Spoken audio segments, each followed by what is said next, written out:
How to Play with Friends Special Forces Group 2. Hello everyone, welcome to this channel. I'm Emily and I'm here to help you out today. So without any delay, let's get started. So first of all, launch or download the application called Special Forces Group 2 from a Play Store. Then tap on the application to launch. Now as you launch the application, it will land you to the user interface of the application like this as shown on the screen. So you can log into your account over here in order to start processing and playing the game over here. So make sure that you have stable Wi-Fi connection on a device so that you can have easy processing while playing the game.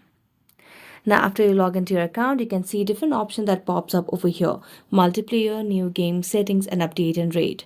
So tap on multiplayer, and as you tap on multiplayer, you can just type the name of the player over here.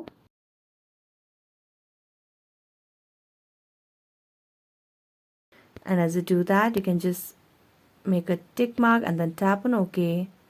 And then you can find different players over here. You can find best players of the day, you can select the players, and you can play with your friends. So that's it. Thank you so much for watching this video. See you next time.